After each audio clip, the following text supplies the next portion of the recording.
आज की कहानी है बड़े भाई साहब, जिसके लेखक हैं मुंशी प्रेमचंद। मेरे भाई साहब मुझसे 5 साल बड़े, लेकिन केवल 3 दर्जे आगे। उन्होंने भी उसी उम्र में पढ़ना शुरू किया था जब मैंने शुरू किया, लेकिन तालीम जैसे महत्व के मामले में वह जल्दबाजी से काम लेना पसंद न करते थे। इस भवन की बुनियाद खूब मजबूत डालना चाहते थे, जिस पर आलीशान महल बन सके। 1 साल का काम 2 साल में करते थे, कभी कभी 3 साल भी लग जाते थे। बुनियाद ही पुख्ता न हो तो मकान कैसे पायदार बने। मैं छोटा था, वह बड़े थे। मेरी उम्र 9 साल की थी, वह 14 साल के थे। उन्हें मेरी तंबीह और निगरानी का पूरा और जन्म सिद्ध अधिकार था, और मेरी शालीनता इसी में थी कि उनके हुक्म को कानून समझूं। वह स्वभाव से बड़े अध्ययनशील थे, हरदम किताब खोले बैठे रहते, और शायद दिमाग को आराम देने के लिए कभी कॉपी पर, किताब के हाशियों पर चिड़ियों, कुत्तों, बिल्लियों की तस्वीरें बनाया करते थे। कभी कभी एक ही नाम या शब्द या वाक्य 10-20 बार लिख डालते। कभी एक शेर को बार बार सुंदर अक्षरों में नकल करते। कभी ऐसी शब्द रचना करते जिसमें न कोई अर्थ होता न कोई सामंजस्य। मसलन एक बार उनकी कॉपी पर मैंने यह इबारत देखी: स्पेशल, अमीना, भाइयों भाइयों, दरअसल, भाई भाई, राधे श्याम, श्रीयुत राधे श्याम। 1 घंटे तक इसके बाद एक आदमी का चेहरा बना हुआ था। मैंने बहुत चेष्टा की कि इस पहेली का कोई अर्थ निकालूं, लेकिन असफल रहा, और उनसे पूछने का साहस न हुआ। वह 9वीं जमात में थे, मैं 5वीं में। उनकी रचनाओं को समझना मेरे लिए छोटा मुंह बड़ी बात थी। मेरा जी पढ़ने में बिल्कुल न लगता था। 1 घंटा भी किताब लेकर बैठना पहाड़ था। मौका पाते ही हॉस्टल से निकलकर मैदान में आ जाता, और कभी कंकरियां उछालता, कभी कागज़ की तितलियां उड़ाता, और कहीं कोई साथी मिल गया तो पूछना ही क्या। कभी चारदीवारी पर चढ़कर नीचे कूद रहे हैं, कभी फाटक पर सवार उसे आगे पीछे चलाते हुए मोटर कार का आनंद उठा रहे हैं। लेकिन कमरे में आते ही भाई साहब का वह रुद्र रूप देखकर प्राण सूख जाते। उनका पहला सवाल यह होता: कहाँ दे? हमेशा यही सवाल इसी ध्वनि में हमेशा पूछा जाता था, और इसका जवाब मेरे पास केवल मौन था। न जाने मेरे मुंह से यह बात क्यों न निकलती कि ज़रा बाहर खेल रहा था। मेरा मौन कह देता था कि मुझे अपना अपराध स्वीकार है, और भाई साहब के लिए उसके सिवा और कोई इलाज न था कि स्नेह और रोष से मिले हुए शब्दों में वह मेरा सत्कार करें। इस तरह अंग्रेज़ी पढ़ोगे तो ज़िंदगी भर पढ़ते रहोगे और एक हर्फ न आएगा। अंग्रेज़ी पढ़ना कोई हंसी खेल नहीं है कि जो चाहे पढ़ ले। नहीं ऐरा गैरा नत्थू खैरा सभी अंग्रेज़ी के विद्वान हो जाते। यहाँ रात दिन आंखें फोड़नी पड़ती हैं और खून जलाना पड़ता है, तब कहीं यह विद्या आती है। और आती क्या है? हाँ, कहने को आ जाती है। बड़े बड़े विद्वान भी शुद्ध अंग्रेज़ी नहीं लिख सकते, बोलना तो दूर रहा। और मैं कहता हूँ, तुम कितने घोंघा हो कि मुझे देखकर भी सबक नहीं लेते। मैं कितनी मेहनत करता हूँ, यह तुम अपनी आँखों से देखते हो। अगर नहीं देखते तो यह तुम्हारी आँखों का कसूर है, तुम्हारी बुद्धि का कसूर है। इतने मेले तमाशे होते हैं, मुझे तुमने कभी देखने जाते देखा है? रोज़ ही क्रिकेट और हॉकी मैच होते हैं, मैं पास नहीं फटकता, हमेशा पढ़ता रहता हूँ। उस पर भी एक एक दर्जे में 2-2, 3-3 साल पढ़ा रहता हूँ। फिर भी तुम कैसे आशा करते हो कि तुम यूँ खेल कूद में वक्त गवाकर पास हो जाओगे? मुझे तो 2 ही 3 साल लगते हैं। तुम उम्र भर इसी दर्जे में पड़े सड़ते रहोगे। अगर तुम्हें इस तरह उम्र गंवानी है तो बेहतर है घर चले जाओ और मज़े से गुल्ली डंडा खेलो। दादा की गाड़ी कमाई के रुपए क्यों बर्बाद करते हो? मैं यह लताड़ सुनकर आंसू बहाने लगता। जवाब ही क्या था? अपराध तो मैंने किया, लताड़ कौन सा है? भाई साहब उपदेश की कला में निपुण थे। ऐसी ऐसी लगती बातें कहते, ऐसे ऐसे सूक्ति बाण चलाते कि मेरे जिगर के टुकड़े टुकड़े हो जाते और हिम्मत टूट जाती। इस तरह जान तोड़कर मेहनत करने की शक्ति मैं अपने में न पाता था और उस निराशा में ज़रा देर के लिए मैं सोचने लगता, क्यों ना घर चला जाऊं। जो काम मेरे बूते के बाहर है उसमें हाथ डालकर क्यों अपनी ज़िंदगी ख़राब करूं। मुझे अपना मूर्ख रहना मंजूर था, लेकिन उतनी मेहनत से मुझे तो चक्कर आ जाता था। लेकिन घंटे 2 घंटे के बाद निराशा के बादल फट जाते और मैं इरादा करता कि आगे से खूब जी लगा कर पढ़ूंगा। चटपट एक टाइम टेबल बना डालता। बिना पहले से नक्शा बनाए कोई स्कीम तैयार किए काम कैसे शुरू करूं। टाइम टेबल में खेल कूद की मत बिल्कुल उड़ जाती। प्रातःकाल 6 बजे उठना, मुंह हाथ धो नाश्ता कर पढ़ने बैठ जाना, 6 से 8 तक अंग्रेजी, 8 से 9 तक हिसाब, 9 से 9:30 तक इतिहास, फिर भोजन और स्कूल। 3:30 बजे स्कूल से वापस होकर आधा घंटा आराम, 4 से 5 तक भूगोल, 5 से 6 तक ग्रामर, आधा घंटा हॉस्टल के सामने ही टहलना, 6:30 से 7 तक अंग्रेज़ी कंपोजिशन, फिर भोजन करके 8 से 9 तक अनुवाद, 9 से 10 तक हिंदी, 10 से 11 तक विविध विषय और फिर विश्राम। मगर टाइम टेबल बना लेना एक बात है, उस पर अमल करना दूसरी बात। पहले ही दिन उसकी अवहेलना शुरू हो जाती। मैदान की वह सुखद हरियाली, हवा के हल्के हल्के झोंके, फुटबॉल की वह उछल कूद, कबड्डी के वह दांव घात, वॉलीबॉल की वह तेजी और फुर्ती मुझे अज्ञात और अनिवार्य रूप से खींच ले जाती और वहां जाते ही मैं सब कुछ भूल जाता। वह जानलेवा टाइम टेबल, वह आँख फोड़ पुस्तकें किसी की याद न रहती और भाई साहब को नसीहत और फजीहत का अवसर मिल जाता। मैं उनके साए से भागता, उनकी आंखों से दूर रहने की चेष्टा करता। कमरे में इस तरह दबे पांव आता कि उन्हें खबर न हो। उनकी नज़र मेरी ओर उठी और मेरे प्राण निकले। हमेशा सिर पर एक नंगी तलवार सी लटकती मालूम होती। फिर भी जैसे मौत और विपत्ति के बीच भी आदमी मोह और माया के बंधन में जकड़ा रहता है, मैं फटकार और घुड़कियां खाकर भी खेल कूद का तिरस्कार न कर सकता था। सालाना इम्तिहान हुआ। भाई साहब फेल हो गए, मैं पास हो गया और दर्जे में प्रथम आया। मेरे और उनके बीच में केवल 2 साल का अंतर रह गया। जी में आया भाई साहब को आड़े हाथ लूं। आपकी वह घोर तपस्या कहाँ गई? मुझे देखिए, मज़े से खेलता भी रहा और दर्जे में अव्वल भी हूँ। लेकिन वह इतने दुखी और उदास थे कि मुझे उनसे दिली हमदर्दी हुई और उनके घाव पर नमक छिड़कने का विचार ही लज्जास्पद जान पड़ा। हाँ, अब मुझे अपने ऊपर कुछ अभिमान हुआ और आत्मसम्मान भी बढ़ा। भाई साहब का वह रौब मुझ पर न रहा। आज़ादी से खेल कूद में शरीक होने लगा। दिल मजबूत था। अगर उन्होंने फिर मेरी फजीहत की तो साफ कह दूंगा, आपने अपना खून जलाकर कौन सा तीर मार लिया है? मैं तो खेलते कूदते दर्जे में अव्वल आ गया। जबान से यह हेकड़ी जताने का साहस न होने पर भी मेरे रंग ढंग से साफ जाहिर होता था कि भाई साहब का वह आतंक मुझ पर नहीं था। भाई साहब ने इसे भांप लिया।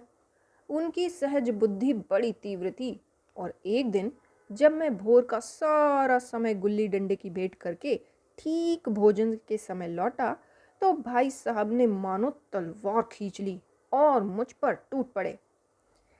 देखता हूँ इस साल पास हो गए और दर्जे में अव्वल आ गए तो तुम्हें दिमाग हो गया है। मगर भाईजान, घमंड तो बड़े बड़े का नहीं रहा, तुम्हारी क्या हस्ती है।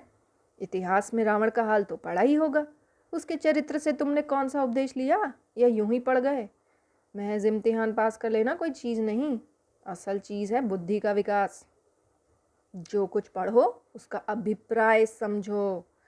रावण भूमंडल का स्वामी था। ऐसे राजाओं को चक्रवर्ती कहते हैं।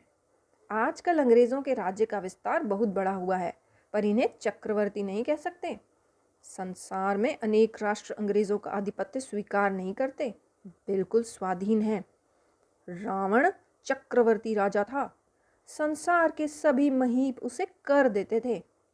बड़े बड़े देवता उसकी गुलामी करते थे। आग और पानी के देवता भी उसके दास थे। मगर उसका अंत क्या हुआ? घमंड ने उसका नाम निशान तक मिटा दिया। कोई उसे एक चुल्लू पानी देने वाला भी न बचा। आदमी और जो चाहे को कर्म करे, पर अभिमान न करे, इतराए नहीं। अभिमान किया और दीन दुनिया दोनों से गया। शैतान का हाल भी पड़ा ही होगा। उसे यह अभिमान हुआ था कि ईश्वर का उससे बढ़कर सच्चा भक्त कोई है ही नहीं। अंत में यह हुआ कि स्वर्ग से नरक में ढकेल दिया गया। शाही रूम ने भी एक बार अहंकार किया था। भीख मांग मांग कर मर गया। तुमने तो अभी केवल एक दर्जा पास किया है और अभी से तुम्हारा सिर फिर गया, तब तो तुम आगे बढ़ चुके। यह समझ लो कि तुम अपनी मेहनत से नहीं पास हुए। अंधे के हाथ बटेर लग गई, मगर बटेर केवल एक बार हाथ लग सकती है, बार बार नहीं लग सकती। कभी कभी गुल्ली डंडे में भी अंधा चोट निशाना पड़ जाता है। इससे कोई सफल खिलाड़ी नहीं हो जाता। सफल खिलाड़ी वह है जिसका कोई निशाना खाली न जाए। मेरे फेल होने पर मत जाओ। मेरे दर्जे में आओगे तो दांतों पसीना आ जाएगा। जब अलजबरा और ज्योमेट्री के लोहे के चने चबाने पड़ेंगे और इंग्लिस्तान का इतिहास पढ़ना पड़ेगा। बादशाहों के नाम याद रखना आसान नहीं। 8-8 हेनरी हो गुजरे हैं। कौन सा कांड किस हेनरी के समय में हुआ, क्या यह याद कर लेना आसान समझते हो? हेनरी 7वें की जगह हेनरी 8वां लिखा और सब नंबर गायब। सफा चट। सिफर भी न मिलेगा। सिफर भी हो किस ख्याल में? दर्जनों तो जेम्स हुए हैं, दर्जनों विलियम, कोड़ियों चार्ल्स। दिमाग चक्कर खाने लगता है, आंधी रोग हो जाता है।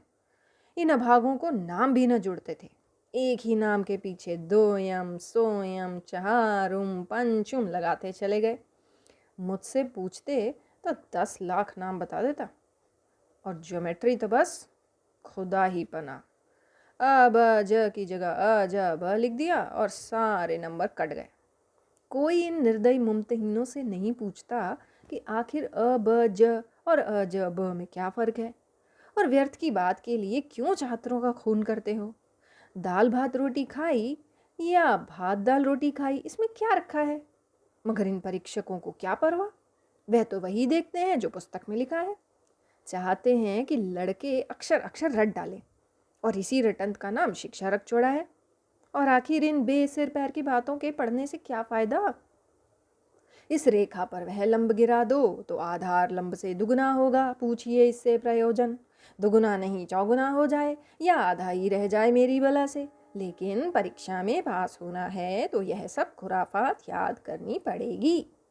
कह दिया। समय की पाबंदी पर एक निबंध लिखो जो 4 पन्नों से कम न हो। अब आप कॉपी सामने खोले, कलम हाथ में लिए उसके नाम को रोइए। कौन नहीं जानता कि समय की पाबंदी बहुत अच्छी बात है। इससे आदमी के जीवन में संयम आ जाता है, दूसरों का उस पर स्नेह होने लगता है और उसके कारोबार में उन्नति होती है। लेकिन इस ज़रा सी बात पर 4 पन्ने कैसे लिखें? जो बात एक वाक्य में कही जा सके उसे 4 पन्नों में लिखने की ज़रूरत। मैं तो इसे हिमाकत कहता हूँ। यह तो समय की किफ़ायत नहीं बल्कि उसका दुरुपयोग है कि व्यर्थ में किसी बात को ठूस दिया जाए। हम चाहते हैं आदमी को जो कुछ कहना हो झटपट कह दे और अपनी राह ले, मगर नहीं, आपको 4 पन्ने रंगने पड़ेंगे, चाहे जैसे लिखी, और पन्ने भी पूरे फुल स्केप आकार के। यह छात्रों पर अत्याचार नहीं तो और क्या है। अनर्थ तो यह है कि कहा जाता है संक्षेप में लिखो। समय की पाबंदी पर संक्षेप में एक निबंध लिखो जो 4 पन्नों से कम न हो। ठीक, संक्षेप में तो 4 पन्ने हुए, नहीं शायद 100-200 पन्ने लिखवाते। तेज भी दौड़िए और धीरे धीरे भी। है उल्टी बात, है या नहीं? बालक भी इतनी सी बात समझ सकता है, लेकिन इन अध्यापकों को तमीज़ नहीं इतनी भी। उस पर दावा है कि हम अध्यापक हैं। मेरे दर्जे में आओगे लाला तो ये सारे पापड़ बेलने पड़ेंगे और तब आटे दाल का भाव मालूम होगा। इस दर्जे में अव्वल आ गए हो तो ज़मीन पर पाँव नहीं रखते। इसलिए मेरा कहना मानिए। लाख फेल हो गया हूँ लेकिन तुमसे बड़ा हूँ। संसार का मुझे तुमसे कहीं ज़्यादा अनुभव है। जो कुछ कहता हूँ उसे गिरह बांधिए, नहीं पछताइएगा। स्कूल का समय निकट था। नहीं ईश्वर जाने यह उपदेश माला कब समाप्त होती। भोजन आज मुझे निस्वाद सा लग रहा था। जब पास होने पर यह तिरस्कार हो रहा है तो फेल हो जाने पर तो शायद प्राण ही ले लिए जाएं। भाई साहब ने अपने दर्जे की पढ़ाई का जो भयंकर चित्र खींचा था उसने मुझे भयभीत कर दिया। स्कूल छोड़कर घर नहीं भागा यही ताज्जुब है, लेकिन इतने तिरस्कार पर भी पुस्तकों में मेरी अरुचि ज्यों की त्यों बनी रही। खेल कूद का कोई अवसर हाथ से न जाने देता। पढ़ता भी मगर बहुत कम, बस इतना ही रोज़ टास्क पूरा हो जाए और दर्जे में जलील ना होना पड़े। अपने ऊपर जो विश्वास पैदा हुआ था वह फिर लुप्त हो गया और फिर चोरों का सा जीवन कटने लगा। फिर सालाना इम्तिहान हुआ और कुछ ऐसा संयोग हुआ कि मैं फिर पास हुआ और भाई साहब फिर फेल हो गए। मैंने बहुत मेहनत नहीं की पर न जाने कैसे दर्जे में अव्वल आ गया। मुझे खुद अचरज हुआ। भाई साहब ने प्राणांत तक परिश्रम किया, कोर्स का एक एक शब्द चाट गए थे। 10 बजे रात तक इधर, 4 बजे भोर से उधर, 6 से 9:30 तक स्कूल जाने के पहले मुद्रा कांतिहीन हो गई थी, मगर बेचारे फेल हो गए। मुझे उन पर दया आती थी। नतीजा सुनाया गया तो वह रो पड़े और मैं भी रोने लगा। अपने पास होने की खुशी आधी हो गई। मैं भी फेल हो गया होता तो भाई साहब को इतना दुख ना होता, लेकिन विधि की बात कौन टाले। मेरे और भाई साहब के बीच में अब केवल एक दर्जे का अंतर और रह गया। मेरे मन में एक कुटिल भावना उदय हुई कि कहीं भाई साहब एक साल और फेल हो जाएं तो मैं उनके बराबर हो जाऊं, फिर वह किस आधार पर मेरी फजीहत कर सकेंगे। लेकिन मैंने इस विचार को दिल से बलपूर्वक निकाल डाला। आखिर वह मुझे मेरे हित के विचार से ही तो डांटते हैं। मुझे इस वक्त अप्रिय लगता है अवश्य, मगर यह शायद उनके उपदेशों का ही असर है कि मैं दनादन पास हो जाता हूँ, वो भी इतने अच्छे नंबरों से। अब भाई साहब बहुत कुछ नरम पड़ गए थे। कई बार मुझे डांटने का अवसर पाकर भी उन्होंने धीरज से काम लिया। शायद अब वह ये खुद समझने लगे थे कि मुझे डांटने का अधिकार उन्हें नहीं रहा, या रहा भी तो बहुत कम। मेरी स्वच्छंदता भी बढ़ी। मैं उनकी सहिष्णुता का अनुचित लाभ उठाने लगा। मुझे कुछ ऐसी धारणा हुई कि मैं पास हो ही जाऊंगा, पढ़ूं या ना पढ़ूं। मेरी तकदीर बलवान है, इसलिए भाई साहब के डर से जो थोड़ा बहुत पढ़ लिया करता था वह भी बंद हुआ। मुझे कनकौए उड़ाने का नया शौक पैदा हो गया था और अब सारा समय पतंगबाजी की ही भेंट होता था। फिर भी मैं भाई साहब का अदब करता था और उनकी नज़र बचाकर कनकौए उड़ाता था। मांझा देना, कन्ने बांधना, पतंग टूर्नामेंट की तैयारियां आदि समस्याएं सब गुप्त रूप से हल की जाती थीं। मैं भाई साहब को यह संदेह न करने देना चाहता था कि उनका सम्मान और लिहाज मेरी नज़रों में कम हो गया है। एक दिन संध्या समय हॉस्टल से दूर मैं एक कनकौआ लूटने बेतहाशा दौड़ा जा रहा था।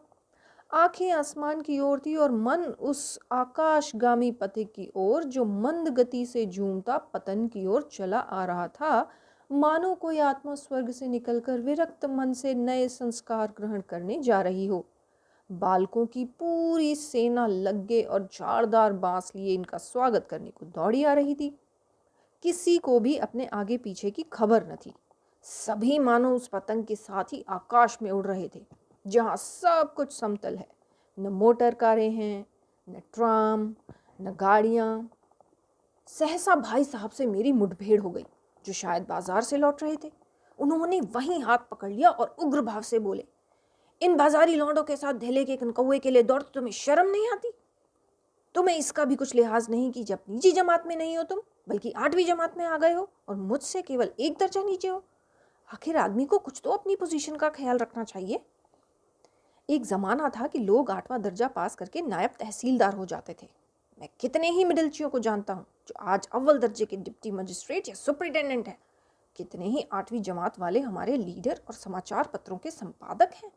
बड़े बड़े विद्वान उनकी मातहती में काम करते हैं, और तुम उसी 8वीं दर्जे में आकर बाजारी लौंडों के साथ कनकौए के लिए दौड़ रहे हो। मुझे तुम्हारी इस कमकली पर दुख होता है। तुम ज़हीन हो, इसमें शक नहीं, लेकिन वह ज़हन किस काम का जो हमारे आत्मगौरव की हत्या कर डाले। तुम अपने दिल में समझते होगे मैं भाई साहब से महज एक दर्जा नीचे हूँ और अब उन्हें मुझको कुछ कहने का हक नहीं है, लेकिन यह तुम्हारी गलती है। मैं तुमसे 5 साल बड़ा हूँ और चाहे आज तुम मेरी ही जमात में आ जाओ और परीक्षकों का यही हाल है तो निस्संदेह अगले साल तुम मेरे समकक्ष हो जाओगे और शायद 1 साल बाद मुझसे आगे भी निकल जाओ।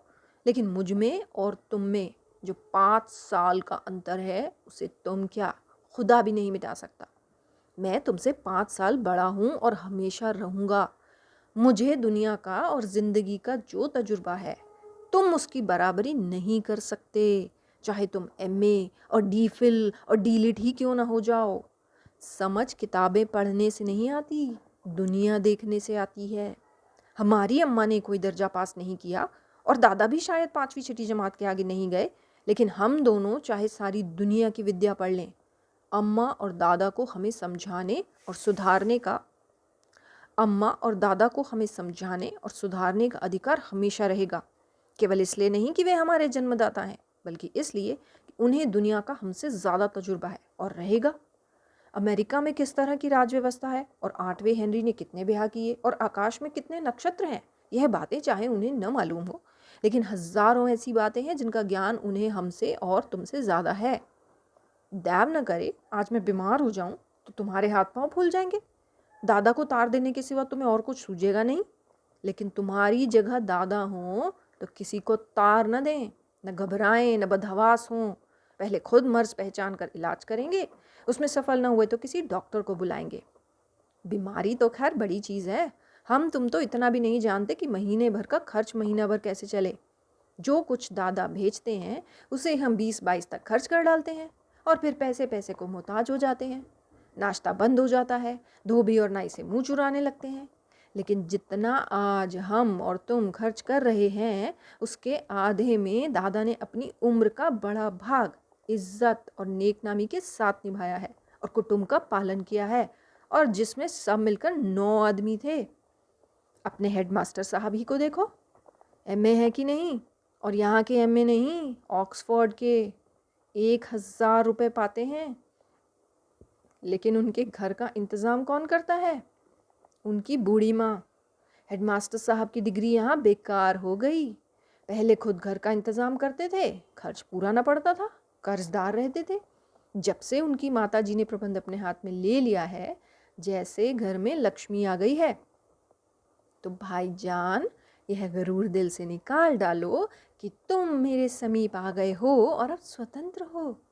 मेरे देखते तुम बेराह न चलने पाओगे। अगर तुम यूँ न मानोगे तो मैं इसका प्रयोग भी कर सकता हूँ। जानते हो ना किसका? थप्पड़ का। मैं जानता हूँ तुम्हें मेरी बातें जहर लग रही हैं। मैं उनकी इस नई युक्ति से नतमस्तक हो गया। मुझे आज सचमुच अपनी लघुता का अनुभव हुआ और भाई साहब के प्रति मेरे मन में श्रद्धा उत्पन्न हुई। मैंने सजल आंखों से कहा, हरगिज़ नहीं, आप जो कुछ फरमा रहे हैं वो बिल्कुल सच है और आपको उसके कहने का अधिकार है। भाई साहब ने मुझे गले से लगा लिया और बोले, मैं कनकौए उड़ाने को मना नहीं करता, मेरा भी जी ललचाता है, लेकिन करूं क्या? खुद बेराह चलूं तो तुम्हारी रक्षा कैसे करूं? यह कर्तव्य भी तो मेरे सिर है। संयोग से उसी वक्त एक कटा हुआ कनकौआ हमारे ऊपर से गुजरा। उसकी डोर लटक रही थी। लड़कों का एक गोल पीछे पीछे दौड़ा चला आता था। भाई साहब लंबे हैं ही, उछल कर उसकी डोर पकड़ ली और बेतहाशा हॉस्टल की तरफ दौड़े। मैं पीछे पीछे दौड़ रहा था। धन्यवाद।